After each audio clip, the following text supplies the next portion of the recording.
Ayun guys, magandang umaga. Good morning po sa ating mga kababayan. Mega love shoutout po sa inyong lahat.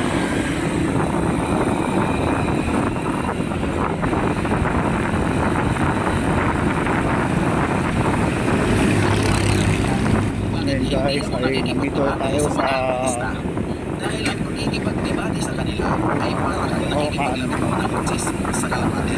Kahit ano ang kasama nila, ito ang walang yakan mga bansa. Tapos, lilipad ng malayo na para bang ganyan. At ito ang ginagawa nila. Ngayon, sarado ang madami at kung bakit nakakapunto silang kausap. Mga lubang, walang sense at kawalan ng luwika. Kung magtatanong ka sa kanila, mahal na ang bigas, kuryente, ano ba plano? Ang isasagot nila sa'yo, ang business at magsalita ang presidente. Hindi kalapa, hindi minumura ang Diyos. Iisip ang perspektiba, ang Nikon, selfish yun, at ito naman sa may kapamilya. At ito nga ang pagsamansit ng mga pinagpapagpapil sa mga. Ang tawag dito, nila tayo, di amagi. Ang mga loyalista kapag kanihan, sa salamin ng katotohanan, gamit ang malinaw na pinagpapilala para sa kapamilya. Bigla nilang kakasyon, sikit ng utak. Dito sila nagkaroon. Kisi-kisi, alis dinikal, nasa kalito. mega love shoutout. Ang gagamitin nila laban sa'yo kapag nabasag mo sila sa argumento. Lalaitin ka nila. Tatawagin kang bobo. Yan ang white flag nila kapag nawasak mo ng tuluyan ang logika at kawalan nila sa argumento. At alam nyo ba na ang mga loyalista ay mayroong kusang loob na pagkalipin? In other words, mga uto-uto. Ito ang pinakamababang antas ng Iskam Mabel. Putragis de Puñemas hasta Animales. Sila yung mga tipo na harap-harapan ng nilulumutan sa bulsa, ginagawang tangayong kinabukasan, pinagmumukhang ignorante at magmang ng pamahalaan. Pero ang tugon pa rin nila ay palakpaki di salamate. Ang sigaw, the best president ever.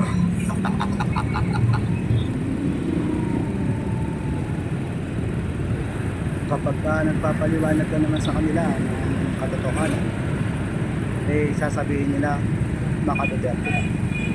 Pag sasabihin pagka magdalahat ka naman ng kawalang ng administrasyon ngayon, kawalang pagkakangan araw ng Sunday, sasabihin naman ang tayo. Sa totoo lang guys, sasabihin ko yung katotohanan. Hindi rin po ako nakabulog na. Dito lang po tayo sa katotohanan. Kapag na sinabi mo bang hindi rin naman ako ilang, hindi rin ako tanga, hindi rin ako boss, para sabihin ko si dating Pangulong Rodrigo Roa Duterte ay wala nakawa. Dahil sasabihin naman nila bobo ako, kapag sinabi ko si Bongbong Marcos ay maraming nakawa. At kung slavang hindi rin naman ako bobo, hindi rin ako tanga, para sabihin ko maraming nakagawa sa dito.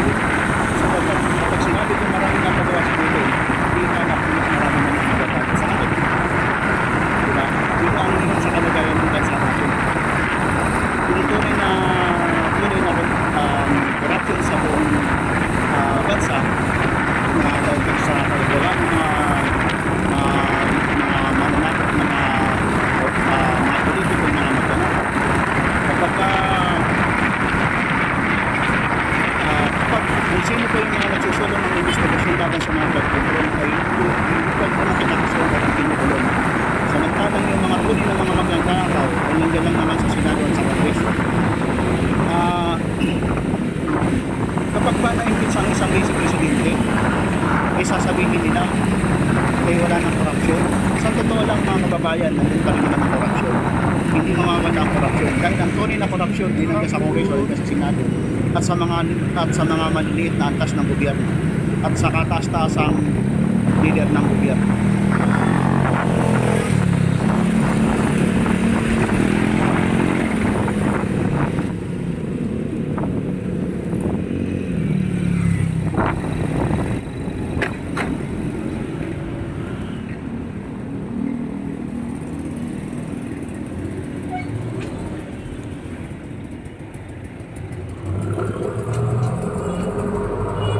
Benta lang boss?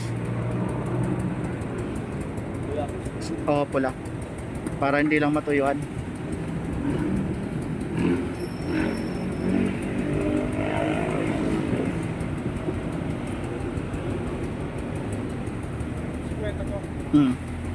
May pambili pa ako ng kape.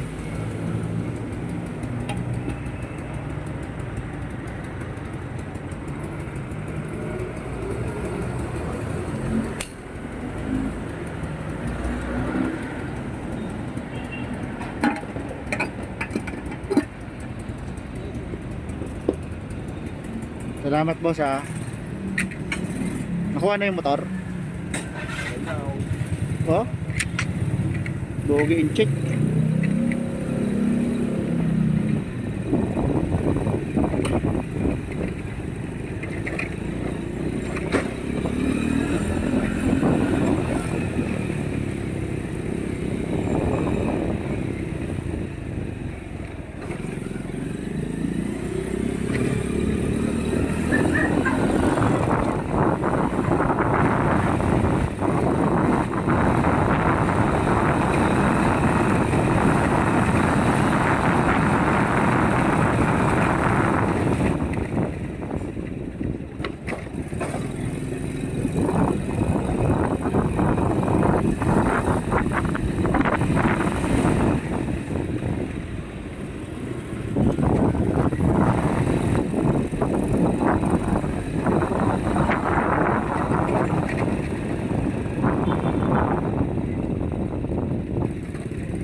Pogi ah.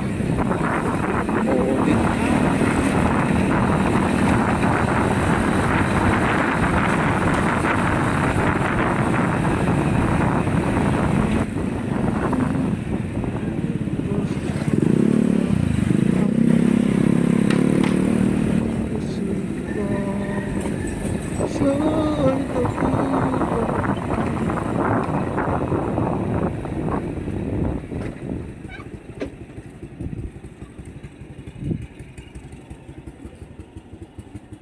Kuya, pagbilan po ng kape kuya.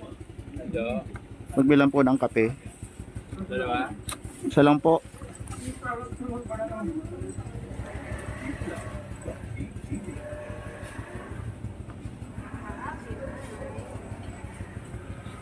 Kuya, salamat.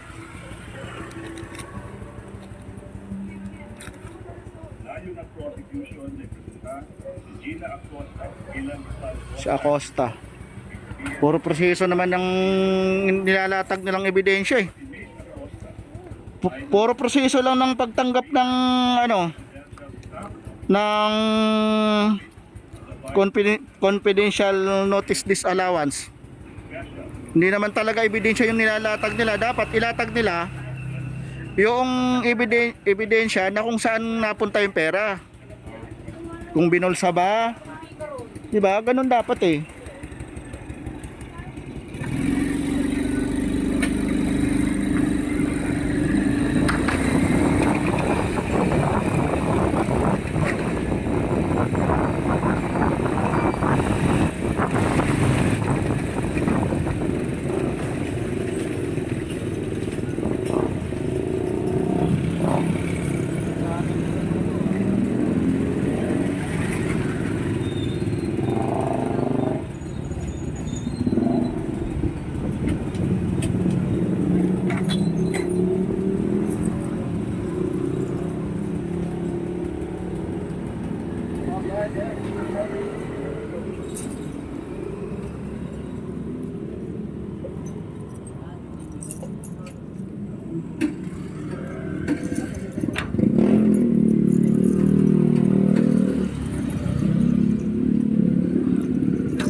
Good morning, kabayan.